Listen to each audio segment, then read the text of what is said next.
राजनीति, कुर्सी चाहिए, सत्ता चाहिए। वो राम जी को गाली देकर मिले तो राम जी को गाली दे दो, कृष्ण जी को गाली देकर मिले तो कृष्ण जी को ये ख्याल है। झूठी बेर खाने वाले सबरी को किसको मानिएगा, सुधनी थी ना। इससे राम सबके हैं, तो ये स्थायी चीजें नहीं हैं, ये टेम्पररी चीजें। ये तो अभागे हैं, न इनके अंदर भक्ति है, न इनके अंदर वैराग्य है, न इनके अंदर विद्वता है। ये तो प्योर पॉलिटिक्स है। मैं पॉलिटिक्स की बात करूं, छोटे छोटे राजनीतिक लाभ के लिए समाज को खंडित करने का कुत्सित प्रयास है। ये लहर ज़्यादा दिन चलने वाली नहीं है। ये सनातन कभी मिटने वाला नहीं है ऐसे खड़े अंतर से।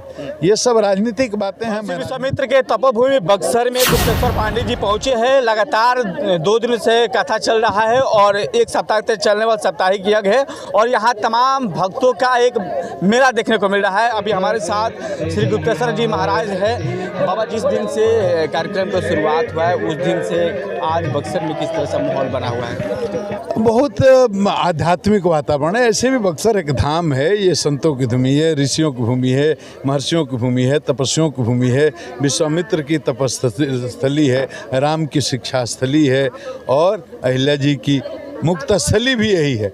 तो बहुत ही आध्यात्मिक वातावरण है। भक्त आते हैं और भारी संख्या में आनंद लेते हैं कथा का, और ये कथा 13 तक चलेगी। एक तरह देखा जा रहा है कि सनातन पर जिस प्रकार से प्रहार किया जाता है, रामचरितमानस पर सवाल खड़ा हो रहा है और ऐसे कार्यक्रम को लेकर तमाम तरह के बवाल खड़ा हो रहा है देश के अंदर में।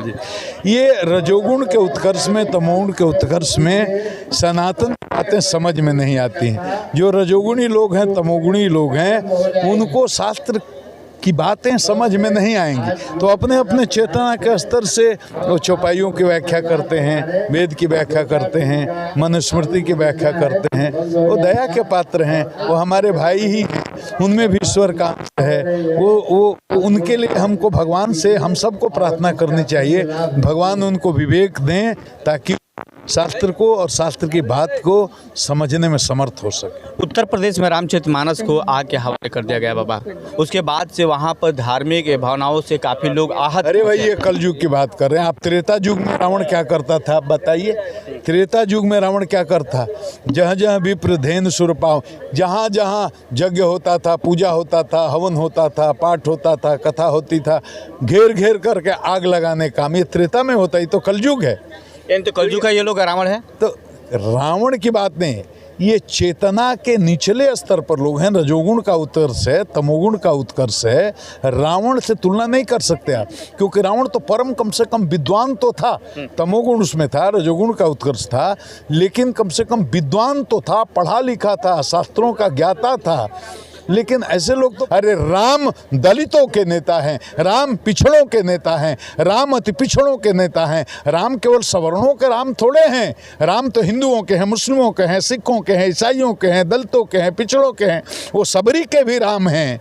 वो एक तरह से माना जाए कि एक संदेश देश के अंदर जिस प्रकार से लेकर सवाल सनातन के ऊपर चल रहा है, उसको लेकर एक तरह से संदेश देने का काम किया गया है। आप देख सकते हैं कि लगातार जब से इस तरह की घटना सामने आता है, उस दिन से भारत के अंदर अलग अलग जगहों पर सनातन कार्यक्रम को लेकर बढ़ावा भी दिया जा रहा है और अनेक जगहों पर सनातन कार्यक्रम किया जा रहा है। आप देख सकते हैं कि बक्सर हो और बक्सर के तमाम लोग ऐसे बुद्धिजीवी समाज के लोग आते हैं, आज शामिल हुआ। क्या लगता है आपको? बहुत अच्छा लग रहा है यहाँ पे आके, और अच्छा संदेश जा रहा है लोगों में। भागवत कथा के बारे में बहुत अच्छा डिटेल में हमारे पूर्व डीजीपी साहब गुप्तेश्वर पांडे जी बताए हैं और हमारे समाज में बहुत अच्छा काम कर रहे हैं और हमें बहुत अच्छा लगा। यहाँ पे सभी लोग आ रहे हैं, आगंतुक लोग, और बहुत अच्छा प्रवचन हो रहा है। और भी कुछ लोग हैं, उन लोगों से बात कर लेते हैं कि इस तरह के कार्यक्रम चल रहे हैं। ये लोग जैसा कि आप भी देखे होंगे ज़्यादा हैं। एक कटुक सवाल आपसे है, पूछिए। देश में जिस प्रकार से रामचरितमानस के ऊपर सवाल खड़ा हो रहा है, सनातन संस्कृति के ऊपर सवाल खड़ा हो रहा है, क्या आप लोग भी पार्टिकुलर वैसे ही लोग को बुलाया है जो सनातन से जुड़े हुए लोग हैं, या फिर हर वर्गों के लोगों को बुलाने का काम किया गया है? हम लोग सबको आमंत्रित किए हैं और हमारा सनातन, चाहे हम लोग को किसी दूसरे धर्म से कोई ये द्वेष भी नहीं है। सब लोग अपने अपने धर्म का पालन करें, हम लोग भी अपना करते हैं, हम कोई आलोचना नहीं करते हैं। तो हम लोगों में कोई पॉलिटिकल कोई उद्देश्य नहीं है, और जब लोग इसके विरुद्ध बोलेंगे तो कुछ बात कहनी पड़ती है। जब इसके विरुद्ध लोग बोलेंगे तो कुछ बात कहनी पड़ती है। तो हम लोग का उत्तर ये होता है कि ऐसी कोई बात ही नहीं, जो पढ़े लिखे नहीं है, जो भाषा नहीं समझते हैं, जो संस्कृत के व्याकरण नहीं जानते हैं, वो किसी कारण से बोल देते हैं। सच्चाई ये है कि रामचरितमानस सबका है, संसार भर का है, हिंदुओं का केवल नहीं है, संसार भर का है, कोई दूसरा उद्देश्य नहीं है। और भागवत कथा हो रही है, कहने वाले जो वक्ता हैं वो भी सबको मिला जुला करके उनकी आदत है चलने की।